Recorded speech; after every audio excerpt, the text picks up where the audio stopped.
Chapter 13. Some Great American Cities. Some of America's greatest cities are on the Atlantic coast.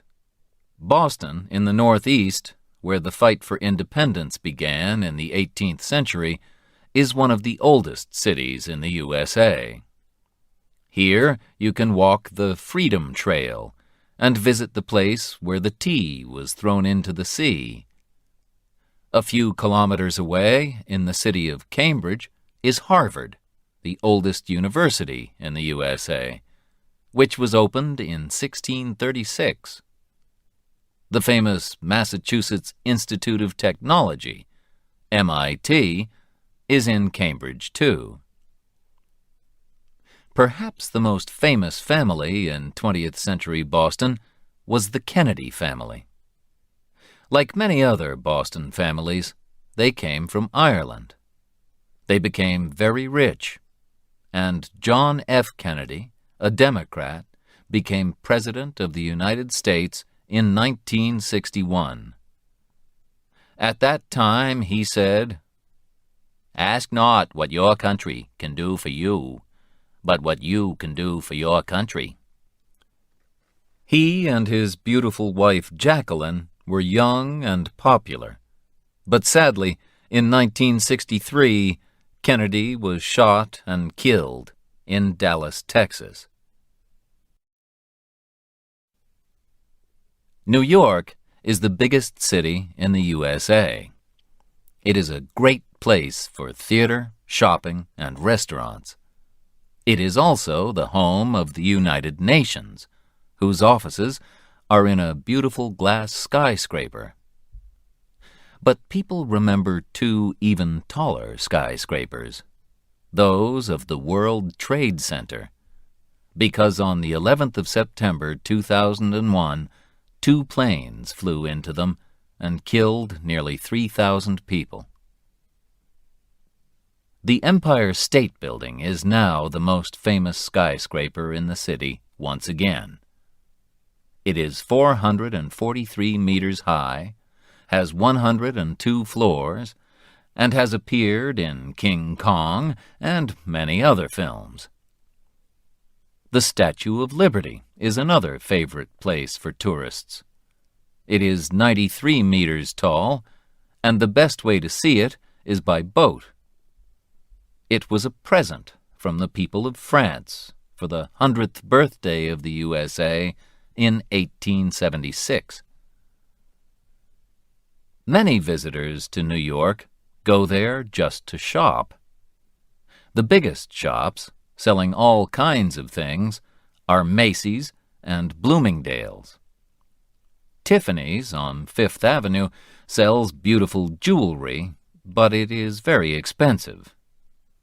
Times Square and Broadway are the center of the theater area, and Greenwich Village has been the home of artists and musicians since the 1940s.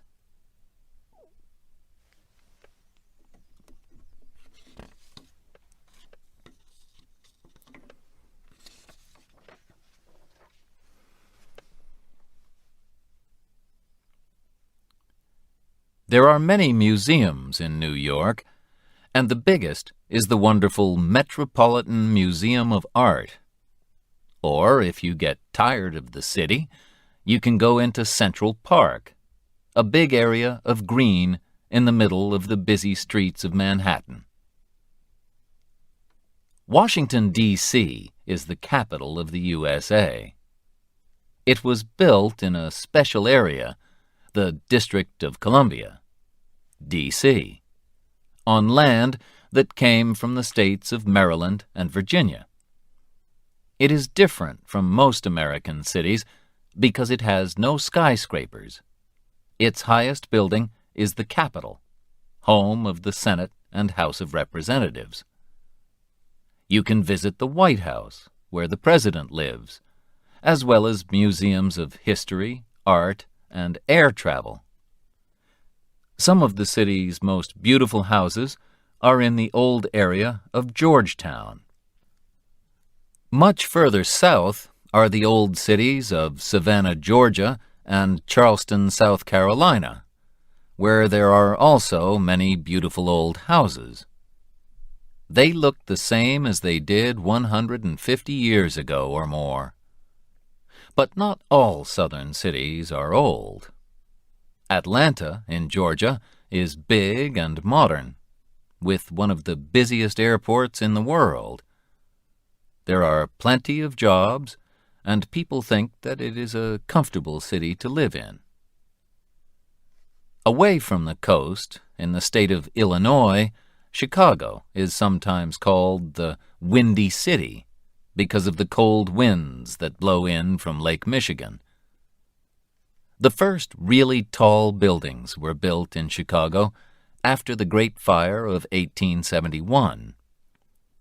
Today, the Sears Tower in Chicago, more than 500 meters high, is the tallest building in the USA. Frank Lloyd Wright, 1867 to 1959, who made beautiful houses and other buildings, worked in Chicago, and you can see examples of his houses there. Like any big city, Chicago has factories, shops, museums, and restaurants. But only Chicago has Wrigley Field, the famous baseball field. On the West Coast, Seattle has become one of the most popular cities in America since the 1980s. In 1985, Starbucks started the fashion for Italian coffee shops here. In the 1990s, it was the home of new music from bands like Pearl Jam and Nirvana. Bill Gates of Microsoft, one of the richest men in the world, was born in Seattle. Films and TV programs are made about people who live in Seattle. A city that was once quiet has become crowded and more expensive. Las Vegas, in the hot, dry state of Nevada, is full of casinos. People win and lose thousands of dollars there, playing cards or other games.